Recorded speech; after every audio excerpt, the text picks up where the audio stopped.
Are you a school leader striving for excellence? Do you crave actionable strategies and fresh perspectives to navigate the challenges of education today? Get ready to take charge. This is Control Shift Lead, giving you something to control, something to shift your thinking, and something concrete to help you lead your school. With Jim Wichman of Inspired Edification and Adam Bush of AWB Education. Your journey to empowered leadership starts now. All right, welcome back to Control Shift Lead. Here we go. We're into the month of September, Jim, and we're right back at it. Weather's turning a little bit. It's starting to get a little cooler here in the old great state of Iowa, and we got kids back. This week, we've had kids right back in, and holy cow, here we go. I kind of forgot about those first few days. Been a while. Were you pretty tired? Yeah, the very first day getting home, I just crashed. My wife looked at me, she's like, "Are you okay?" Like, "Yeah, I'm okay." Kind of forgot about this part. When we think about it, we think about how tired our kids are, but man, it's the staff is tired too. They're very tired. Yeah, very tired. The way our calendar works this year too, most of the schools in Iowa started school on a Monday, and people might think we're a little weak, but typically we try to start like on a Wednesday, kind of, go into it for a few days. And oh no, we're all at it, all 5 days right out of the gates this week. That's been trying for teachers for sure. I have heard a lot of my former colleagues and your colleagues talk about, I sure do like the Wednesday starts. It gives us 3 days and everybody can sleep for a couple of days. And then we have a full week and then we have the 3-day weekend. So, yep. Yeah, no, that's good. How about you? What have you been up to? That's really been me the last week or 2 weeks here now with staff and students back, and we're jumping straight forward. How about you? What you been up to? Well, I've had the opportunity, blessed to be in Louisiana and West Virginia mostly. Mm-hmm.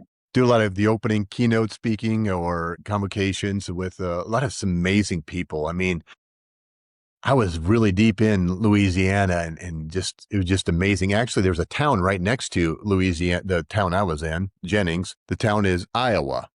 So Iowa, Really? Louisiana. They pronounce it Iowa, which is probably closer to the Iowa and Native Americans. Yeah.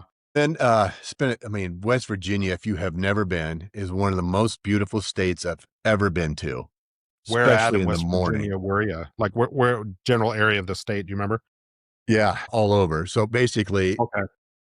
south of Morgantown for 2 or 3 days. And then I slipped over to the Ohio border at Jackson County.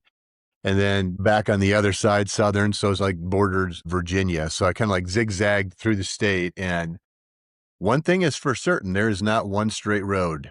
Some facts I learned.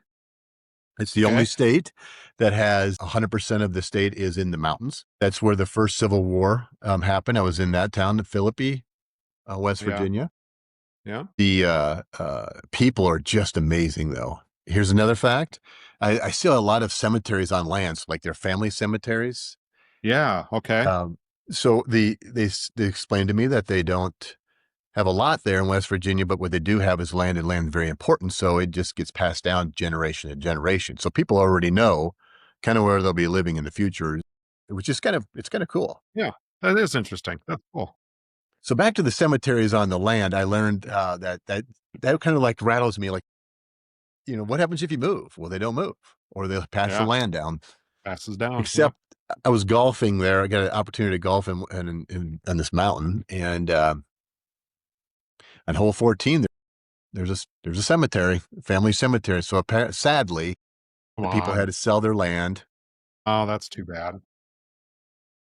So paid my respects. I mean, they said the headstones were like 1800s, 1700s. That's cool. So it's significantly long ago. And then if you like flash back, like, man, what was that land like? What did it look like? And so forth. So it was pretty cool.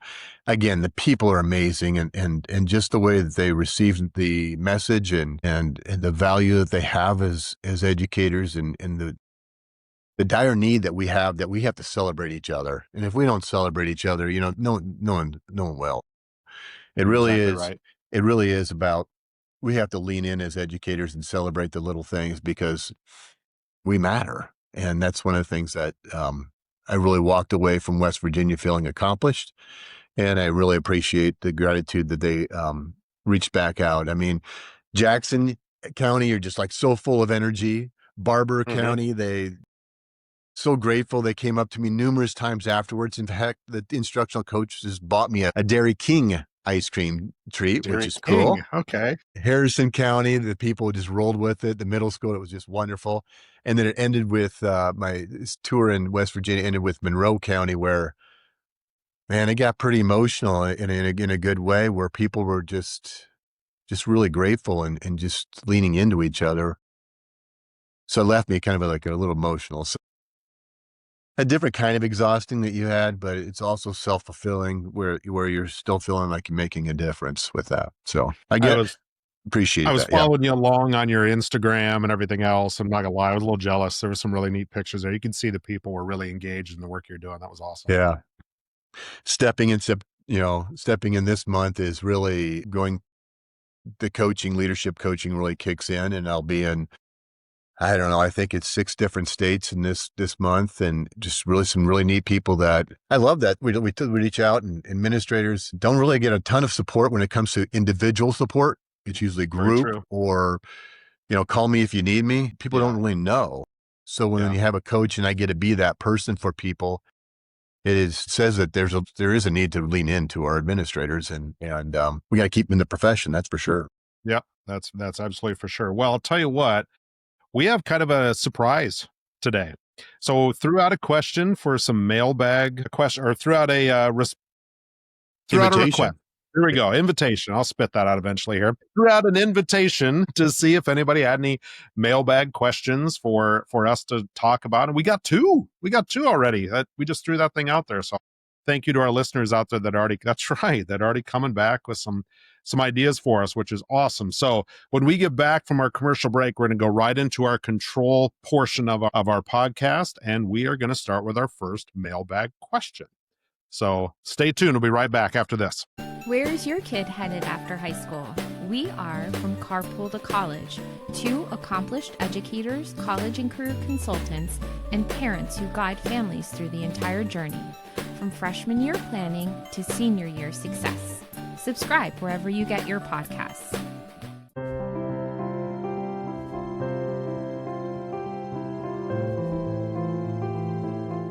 All right, welcome back again to Control Shift Lead. A quick reminder to everybody, we always do 3 things in every show.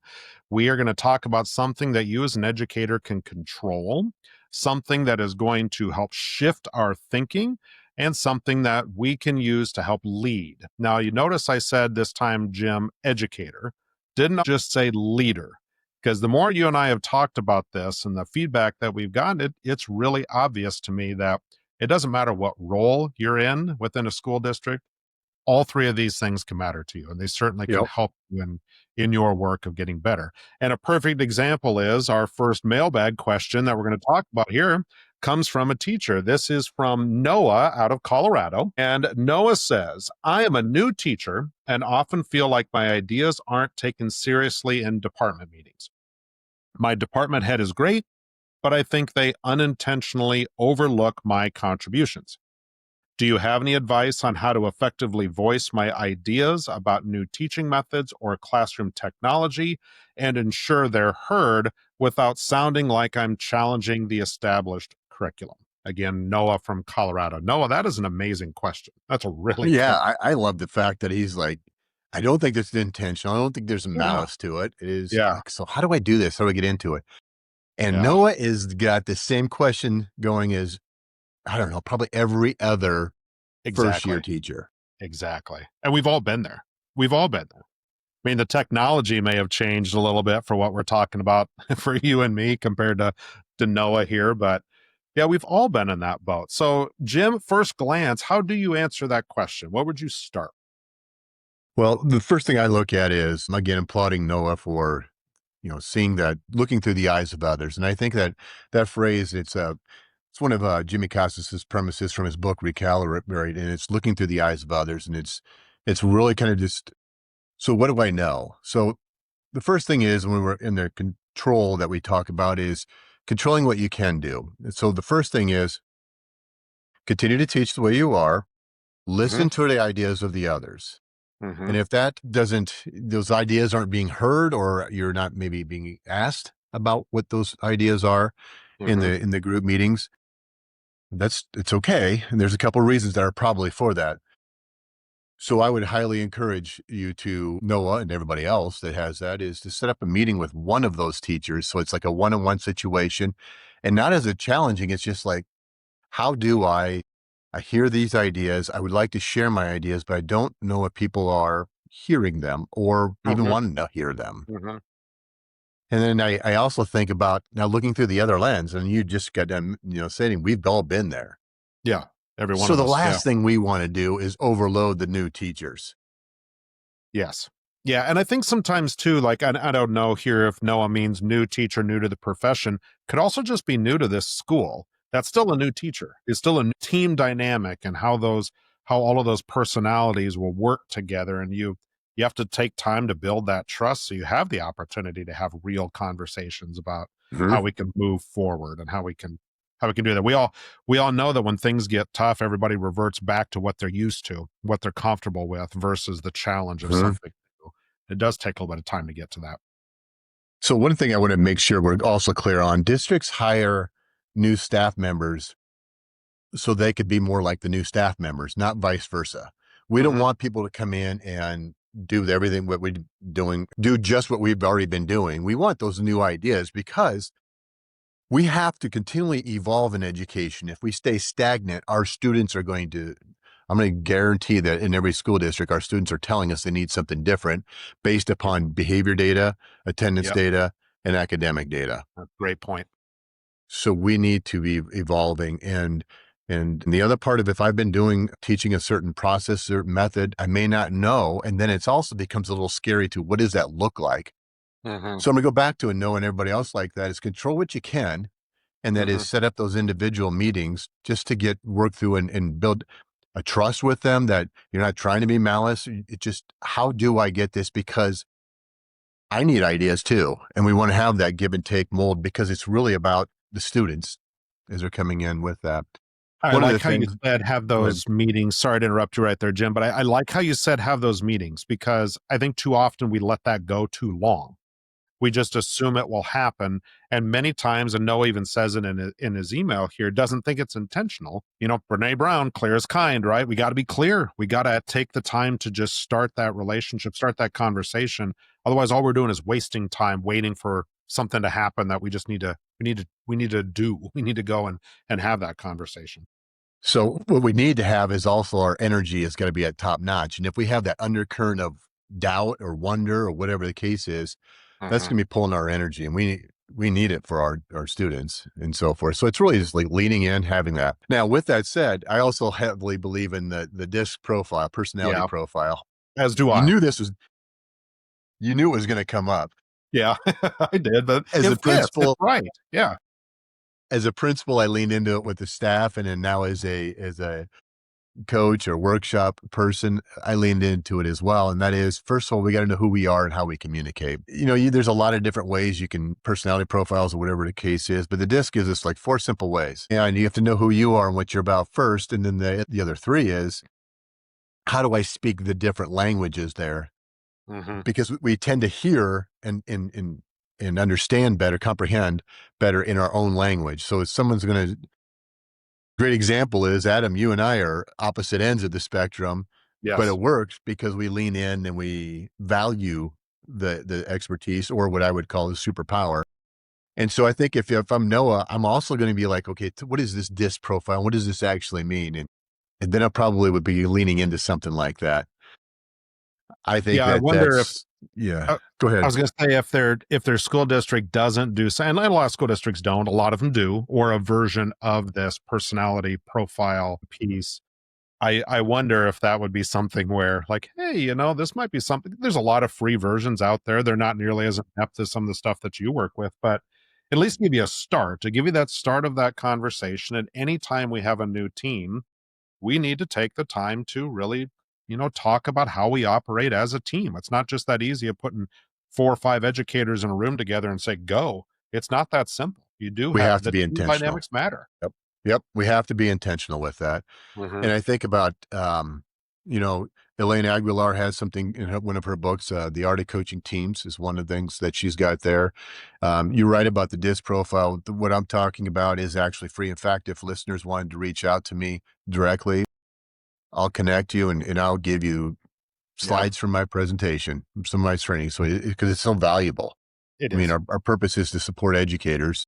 So just reach out and I'll take care of you and all that. That's for sure. But yeah, it's just that it's time is also something that patience maybe is something that we have to lean into. So it's the control what you can. And that is keep working what you're doing, but be intentional with that meeting. And like Adam says, we got to be clear. We can't assume that they're going to figure it out. The other teachers, whatever the case is. And the reason why I say in a one-to-one conversation, because people are pretty much, it's a little less guarded on that. Mm-hmm. And then if I really wanted to give some advice, I would advise Noah to have that conversation in the other teacher's room. So it's in their safe place. Yeah. They're not, it just keeps it like light. Yep. Because that's what we're really talking about. And Noah said it himself. I don't believe it's intentional, but how do I? Yeah. Don't have to challenge this or anything like that. It's just, it's time to have the conversation. It's time to just be open and honest with it. I think the old saying I heard from somebody is be professionally persistent in that conversation or in that challenge. That's a good way to do it. Well, thanks, Noah. We appreciate that question. That was a wonderful question. Certainly something that you can control. I'm hoping to be out there in the Denver area, I think later in October or something like that. So Noah can reach out, Noah. Yeah, that's right. I should you get your tour, the Jim Wichman tour out there so we know where to stop. That's perfect. Yeah, right.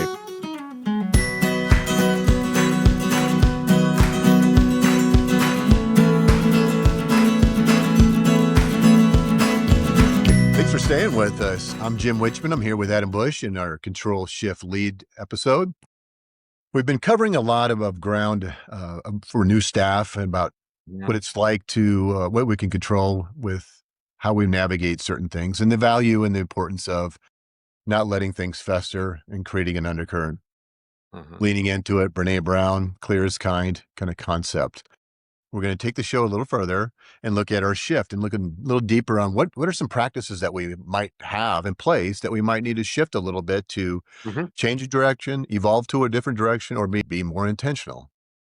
So Adam, you've been in schools the first few weeks of school. I guess this is the first week in Iowa. Have you been? Yep.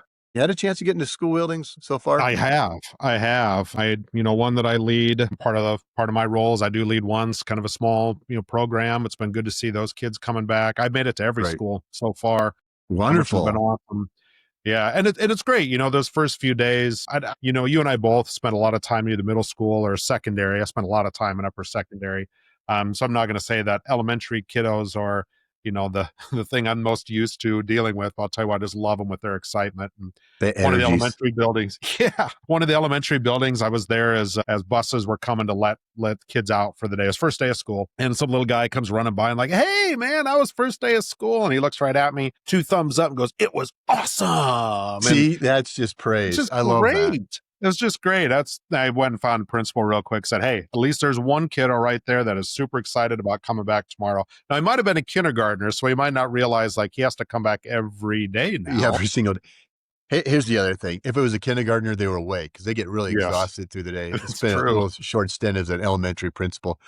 What I see is there's tons of energy from the excitement from the students and the staff at the elementary level. Tons of worry for parents. And we got to lean into it. So your little kid, he's going to go home and he's going to do the same thing to the parent. And now what's that parent going to say to everybody else?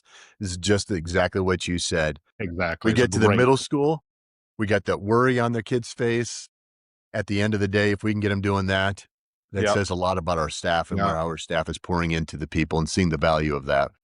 Well, I just think it showed that this building, and I think all of our buildings, honestly, I saw a lot of things just like that everywhere that I was going. And I think it just showed that power of like the planning that they had put together. We had a lot of PD days this year. The way our calendar worked, we had a lot of days to get ready to go.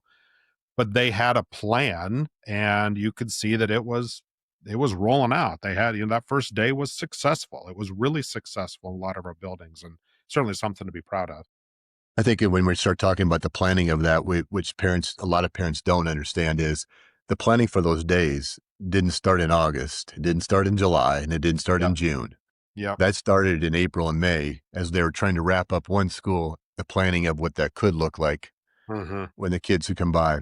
I mean, I always, at the school I was at, we were very intentional with that first day. Mm-hmm.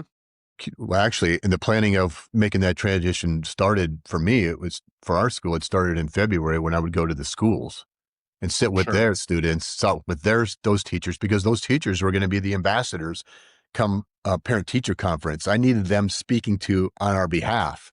Mm-hmm. And we created a solid partnership between the 5th grade teachers and then, administration at the middle school Good.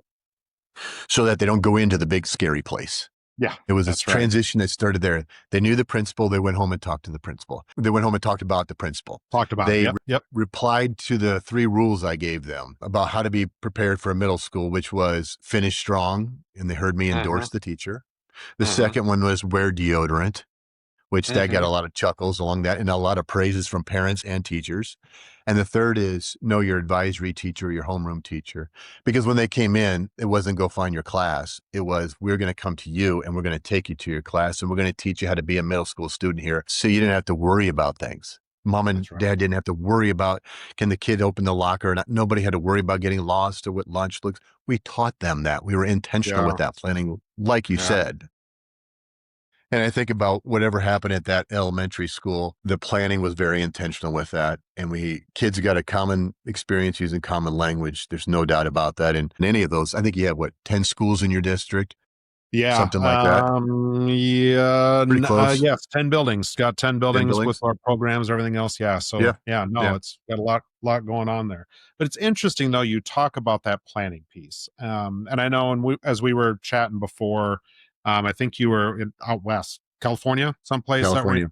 talking Yep. about that planning. Yep. Share a little bit of that, because I think that what you had kind of talked about and what you learned with that crew can really apply to how we can shift moving forward. Because most of our school districts, they're either starting right about now. Of course, we have 12-month calendars, but a lot of school districts are going to start in these kind of this 3-week window here or so, where most school districts in the United States are going to get started up. And I think something you were sharing could be something we should be prepared for as we try to shift how we do things to be more successful. So when I think about school administration or when we're kind of welcoming kids, everybody's being very intentional with those 2 days, those first 2 weeks, whatever it is. Our words, Yep. our actions are solidly intentional. We want to be, as we've talked about with our control portion, clear as kind. Then we talk about, well, we probably need to do something in January to keep it alive. That kind of like a booster, a halftime, or whatever you want to call that. But we forget about the months of September, October, and then November, Yeah. maybe even December. We kind of forget about that. And I think of some of the schools I have worked with in Virginia, they were jokingly calling November No School November because of the disruptions that they have within that, Yeah. with holidays and breaks and so forth. So when Probably I was talking some to sort of a testing window or something in Testing there window was too. in there. Yeah. So I was talking to the school in California. There's a group of them. They were going through and talking about how the day started. And one of them said, "I know it's the first 2 weeks, so the honeymoon's going to be over." And I've heard that before. So it wasn't just the California, but I heard that before. And it got me thinking about, well, that's true. A lot of us say that, but what do we do about it? We sit there and absorb the punishment or whatever the case is, where there comes consequences that come with it. Instead of, we need to be planning of with as a whole school, what does it look like here? What does it look like here? And I know that there's programs out there, or PBIS, if some people lean into the concept of that, or Leader in Me might be another thing. Yep. There's something intentional. And if we want to keep it alive and it's how we operate, then we have to be really intentional with it. Just like we're planning for the first day of school, we need to be planning for the rest of those middle months that go along with that. That's the shift. That's it right there. Because, and I'm really guilty of that too. There's some times where, okay, finally we got that off. Okay, we're done. Feels good. Feels good. Yeah, we'll check on it in January, like you said. But you're right. I mean, that piece where, I think we have to plan to be in that moment all the time. We have to plan that way. We've got to be there rather than just wait and see what happens. We do. That's part of that planning process to make sure that we are intentional throughout that rollout, and then check along with that. My My boss, superintendent, gave her credit. Superintendent Nikki Rorta, Dr. Nikki Rorta at Johnston. She always says, measure, monitor, adjust. That's her 3 favorite words. We're going to measure, monitor, adjust. And sometimes we forget that when it comes to these initiatives too. It's not just a rollout and hope everybody remembers it. We have to see how we're doing and then make those adjustments based on what you see. It's almost like I got another Adam Bush proverb here. Plan to be in that moment. Yeah. Yeah. We You don't know, sometimes. We react to it later, but I don't know. I'm telling you, Jim, we need to start the t-shirt list or something. I I think just we to do. get Well, something going. when we were talking about this before, you also dropped and I wrote it down, plan to be versus wait and see. Yeah. I Yep. mean, think about that in the learning world. And when we're talking about reteaching versus intentional interventions, Yeah. reteaching Absolutely. is kind of like a wait and see, did it work? Whereas plan to be in that moment, plan to be, we want to see, is it and how do we know? And then what are we going to do about it? What did Nikki, Dr. Rorta say? Measure, monitor, and Measure, adjust. monitor, and adjust. Measure, monitor, and adjust. I think those are 3 We're- very And strong I want words to for me. point out the last letter wasn't a C as in change. It was That's right. adjust. So Adjust. often we get worried about that. We're just talking about adjusting or evolving within Yep. that. I think that's It's a big it's part good. for a shift. Yeah, I really do. I think that's one of those things where just shifting our mindset from checking off a box, and that sounds negative when I say it Feels that way, good though. but it It does. feels It good. feels good to get something done. Now I can move on to the next thing. Well, we need to plan on how we revisit that, how we come back to that. And that can really apply to pre-service. That can apply to my evaluations that I'm doing with teachers, how I'm going to come back to that. It's not just a one-time thing. If it's a one-time thing, we're not going to be successful. How do we measure? How do we monitor? And then how do we adjust? So I think that's one thing that I want to make sure we're clear on in education is there's very few things that we can actually check off a list.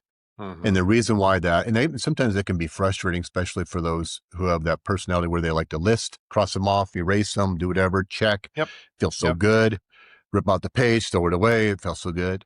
There's very few things that can happen like that in a system, and more so because we're humans working with humans. Mhm. And the complexity of what working with every single day can be a little tricky.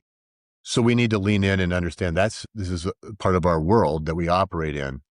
And knowing that, we got to be able to lean in.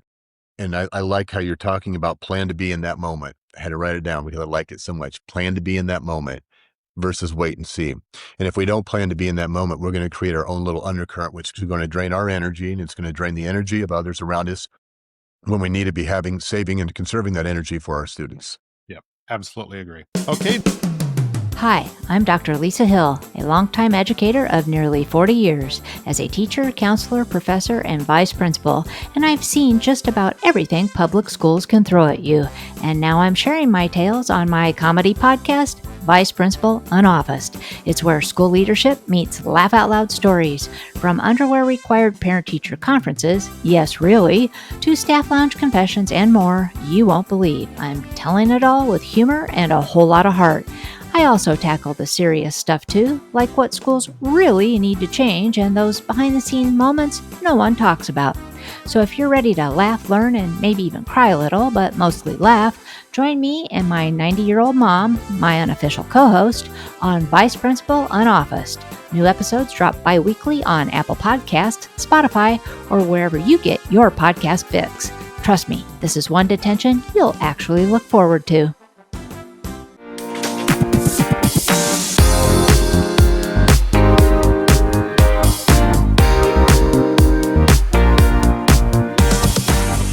Okay, Jim, we've done control, we've done shift. Now it's time for lead. And like I said, we got mailbag questions here. So we're going to go back to this one. I like this one too. I know this is awesome.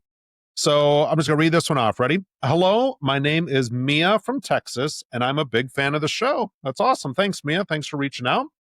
I am a first year principal, and I'm struggling with a veteran teacher who's technically excellent, but consistently misses deadlines on lesson plans and report cards. How do I address this performance issue without demotivating them or creating a negative dynamic with the rest of the staff? Thanks for all you do. Now, before I let you talk about that, Jim, one thing I want to point out that I really liked in this question is she talks about addressing the issue, which is good because we do as leaders, we have to address those things, right? However, she talks about without demotivating them or creating a negative dynamic with the rest of the staff. I think that's huge. She's not saying, how do I fire this person? How do I get rid of this person? No, she's saying that this is somebody who's really, really good, technically excellent. How do I help lead them through an area that maybe isn't their strongest part? I think that's a great, great question out of Mia from Texas. So thanks, Mia, for that question. What I also love about it is she's leaning into the human side of things first. And sometimes as principals, we hear, sometimes we get bad advice as young principals, and that is, well, it's time for you to have a tough conversation. We don't need to have tough conversations. We need to have clear conversations and direct conversations instead of spinning around. And I work with principals throughout the country. And one of the things that we look at is some of the undercurrents that are happening. People are watching how you address situations one way or the other and how you're going to navigate whatever the situation is. And this one is really more of a district, probably expectations that go along with it. And I also know that people forget that principals are middle management. Yeah. And so we have expectations that we have to uphold. You have to be here at a certain time. You got to leave at a certain time. This is the curriculum we're given. So principals are the middle management. So they come here and get this information. They come over here and they have to make sure it happens. And I think sometimes our staff probably forgets that, and our parents as well with that. And I think our principals probably forget that. So props to reaching out and saying, hey, what are some ways to navigate this? Yeah, I like that. You know, as you're talking there too, Jim, I was going to point out, most principals I talk to, when we talk about the why behind the work, why you really are doing what you're doing, it's rare that anybody says to me all of the logistical stuff that you have to do. Like that's the stuff they really love to. Boy, I really like making a bell schedule. Man, I just can't wait to, ensure that I have duty coverage at the bus line, that people don't focus on that stuff. What they focus on, what they want to focus on is exactly what Mia is asking about here. And that is growing your staff and be able to be that person that can be the thought leader, can be the instructional component for that person for their growth. And I think that part's really cool out of this. I think the common theme that we brought up a lot with our control and shift is lead with clarity. So the first thing I am as a principal, I'm going to go back and say, am I being clear with all the expectations? Sometimes the answer is no on that. So then it's kind of on me, which is okay. Yeah. And you need to own that part. You need to own it. Yes. Yeah. And then the next part is back to the DISC profile. Am I speaking the right language to the people? So again, wanting to learn more about DISC, let me know. And then it becomes a conversation, and I probably would have this conversation in that teacher's room. It's their safe place and not alarming because I think in this case, Mia said, I believe in this. I just got to have these things done. And then the why behind it. Now, the why behind it has to be very clear. When I think about report cards, I'm thinking about there's parents that are wanting to have that. Correct. And I am certain with my involvement in Texas and everywhere else, that parents are going to talk as soon as those report cards come out. So if Adam Bush gets his report card for his kids before Jim Wichman does, I can guarantee Jim Wichman's going to be like, why? So one of the middle management tasks is making sure that we're consistent and we're providing a common experience for our families. So I'm going to invite in that conversation, I'm going to make sure that I bring up what happens behind the outside of just in this classroom, the ripple effect throughout with me, with the superintendent, Yeah. And if there's multiple sections on that, it doesn't feel good. And we don't need any educators getting kicked around for missing deadlines like that. When it becomes a lesson plan expectation and we're missing those deadlines, we're going to lean in and say, okay, this is the expectation and this is why it's there. And I need this to happen. So the minimum expectation is this. How can I help you make this happen? Yeah. So then moving on to that piece of, hopefully through good coaching, we're not going to just give them the things they should do. I should pull off this guy's name, but a guy who just spoke at the School Administrators of Iowa conference, he was the keynote speaker. I think he talks about your advice monster and that we all jump to our advice monster just to give that versus having this opportunity for this staff member, like, hey, we have this expectation. That's not going to change. We know it is. It's a district expectation. We need to do it. We've talked about the why. And and allow that person to really come through or come to their realization of what is causing them not to be able to do that. Is it a skill deficit? Is it a tech skill deficit? Is there something? Is it a scheduling piece that I'm not giving them the opportunity? What is that piece? But it's going to have to come from them. I can't guess. I can't tell them. I'm going to have to help coach that out of them so they understand what that is. And then we can address what we come up with. But that coaching piece for me is going to be really huge out of the gate. You're going to have that conversation and help that person understand the why behind what's causing the rippling. So the parts about having that conversation in their space is how I always start off with. And the reason is because I want to be very clear. My job is to support you and be the principal you need versus the best principal, whatever the best principal looks like and sounds like. Yeah. But be the principal they need. Then we're going to identify the resources, much like you just talked about.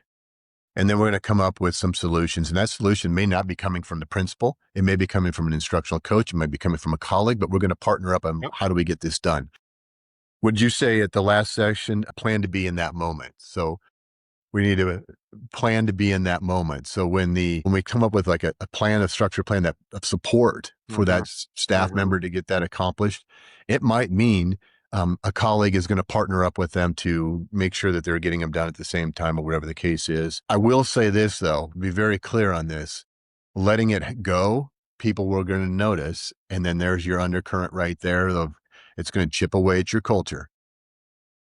And if we are serving the profession versus chasing the title, if we're serving the profession, having that conversation is going to be a positive because our families deserve it and our children deserve it. Absolutely. And I love the celebration that she's technically a great teacher or impactful teacher. I can't remember exactly what it said in the email. Yeah. But really it's about our families deserve this. And while it might not be as important or seem like it's so important to one person, there's going to be someone else where it is important. And I think of Adam and Jim. When we start, we're going to be at 4:30. Adam's going to be there at 4:00. Jim's going to be there probably closer to 4:30-ish, maybe a couple minutes later. But I need to make sure that I have a good story coming in, so I know that part's going to be there. We'll have some fun with it too. But you're exactly right, and that's that piece of we're all going to fit in this puzzle together as long as we have the same goal, and that's the part that I think I really think this is good of Mia. In fact, I think this is a really good trait here. If already as a first-year principal, it'd be really easy just to push that aside, not do anything with it. Yep. And I've heard that advice, like don't change. Yeah. Then all of a sudden, like you said, it's the undercurrent. It's the problem because you allowed the problem to persist, and then it makes it harder. It makes it harder to address that down the road. So I think that's really good that Mia's going to tackle that right out of the gates. There's a teacher, real quickly, Tiffany. Tiffany, at the school I was at, Tiffany, I kind of had a conversation. It started with, I don't know how it really kind of got to the level, but the example was this. If Tiffany sets a meeting with me at 1:00, it's my job to be there at 1:00 or a couple minutes before. In my world, it's 12:58. I got plenty of time to get to Tiffany's room by 1:00. I step out and what's happening between me and Tiffany's room is I'm going to get stopped. Jim, do you have a minute? Jim, do you have a second? Jim, physically get stuck there because I don't know how to say no to that person because I feel horrible. And then I have Tiffany up there. She's there. I'll be up there in a little bit. It's her room. What I'm telling Tiffany is by not being there at 1:00 is that she's not as important as that person there. Correct. So I actually leaned into that with Tiffany and I said, okay, here's where I'm at. I get it. I need to be at your meeting at 1:00. I don't know what to say to this teacher. So this teacher and I sat down, we came up with responses I could have. And then we went up it. We went to the staff and said, okay, here's the scenario. I said, just like I shared with you. So I'm going to share these things. These are 3 options you have. You can text me, you can email me in the subject on it, or I can stop back and see you after my meeting with Tiffany. You get to choose. I'll do any of those. Now I feel good about there's closure there. I didn't hurt anybody's feelings. And most importantly, I got to Tiffany by 1 o'clock. Yeah, I think that's good. You're not giving that half kind of paying attention, as you're walking away, and the person. Good So point. now, not only did you waste time getting to Tiffany, but they also didn't feel heard. And no, Mhm. that's a good point there too, Jim. That's a Yeah. good point. Mia, thank you for that question. That was a really, really good question. I wish you luck with that. The fact that you're willing to take on that challenge, I think, is really, really awesome. That's really good out of a first-year principal. If you mind, Adam, I'm gonna jump in. Hey, and then Mia or anybody else that has those, I encourage you to reach out directly too if you want, and say we Yeah. can have the quick phone call or Zoom, whatever the case is. Adam and I are more than willing to help support you in situations like that. And again, keep those questions coming in the mailbag. I think that's really been Absolutely. that helps us give a purpose. I mean, our purpose is to support our educators in a Yes. meaningful and manageable and tangible way.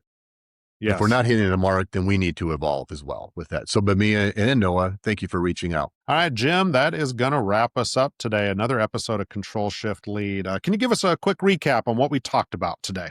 Certainly. When we started off, I don't think we intentionally planned it to be like this, but really there's a common theme throughout this, and it was lead with clarity. Start Yeah. with, are you making sure that you're clear? And when it's not being received the way you were hoping it to be received, lean in, have those conversations. And what can we control? We can control by leaning in. So when we talk about, I think it was Noah, Mm-hmm. having that conversation with someone to learn more about their why behind why they're doing it and kind of giving them the benefit of the doubt. We can control that. In the Yes. absence of doing that, we're going to fester and we're going to create intercurrents within the system and within our team.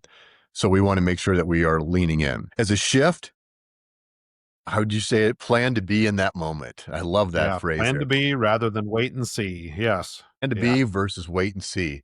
So we've got the big flash at the front, but the flash will fade if we're not intentional with that. So we have to plan to be in those moments about what does it look like specifically for everyone involved beyond the first week, 2 weeks of school. Absolutely. And then finally with lead through support. I think a lot of people like think about evaluations or duties that we instantly jump to gotcha Uh-huh. versus growth. So we want to focus on the growth versus gotcha, sitting down with people. This is the why we have to do certain things. How can I help support you? Or what supports do you need? And I think when you're leading with compassion a little bit more, you might find out our people have some really cool stories and a reason behind it. And then also understand that when people are struggling, we're going to figure out how to support them in the manner they need supported. And I think you kind of pointed this out earlier in our segment. We don't need to come in with answers all the time. That's right. Yeah. Is that kind of how you said that? Or Yeah, and the permission to know that you don't have to have all the answers. And people don't always expect that. Sometimes the best answer is, I don't know, but I'm going to go find out and I'm going to work through this with you. And it's Yeah. a great question. That's okay. Give Yeah. yourself permission to do that. That's really I had a good. teacher tell me that one time, Jim, I'm not expecting any answers. In fact, I don't want you to solve this. I just want to think out loud. I'm like, man, thank you. Cause I really was struggling with coming up with something. So, but when you said that, it took pressure off me, but also provided the clarity, leading with clarity. Absolutely. Yeah. All of this that you're talking about, this is the work we want to do. This is the bucket filling, fulfilling jobs that are fulfilling part of the job that we struggle with sometimes because all of the other stuff is there. We need to get to this stuff. And if we can really truly push ourselves and our leadership to this type of work, it's just going to keep us coming back for more every single day. That is really good stuff. I would be interested in learning from other people about areas or examples about how they did lean in or someone lead into them for support or solutions.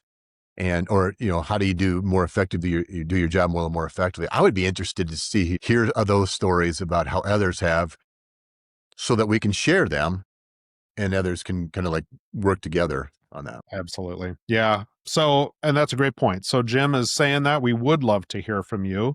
In the show notes, you'll see emails for both Jim and myself if you want to reach out for a couple reasons. Not only to hear some of the good stuff that you got going on, because it's going on all over the place. I'd love But to hear also- good stuff. Absolutely. And I would also want to hear your questions. If nothing else, again, we might not have the answer, and that's okay. We've had enough time in this business to have had a chance to experience a lot of things, but we still don't know it all either. And we have our colleagues that we reach out to and that we work with, just like you do. So please reach out for that. We'll make sure that information's in the show notes so you can get to us at any point in time. And we'll bring back the mailbag for this next month as well. So if you have any other questions that you would love to hear your name on our show, or have a question that you'd love Jim and I to tackle on Control Shift Lead, we'd love to hear from you. So please send that out to us. Perfect.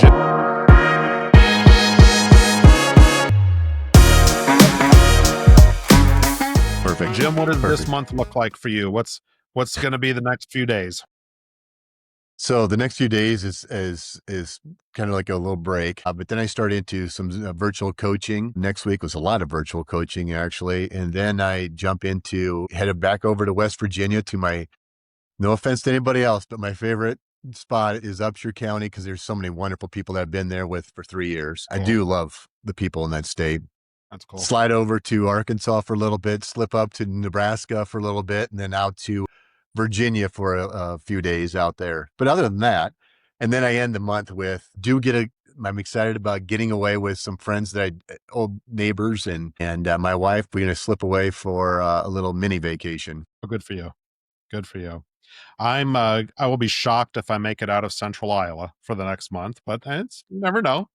Things might happen, but I'm pretty sure that's where I'm going to be as we get rolling down this school year and get things going. It's fun to get it going. I mean, there's those moments where you're like, all right, let's just get everybody here and we'll get all the stuff settled in. And it's true. Every year, it's just great.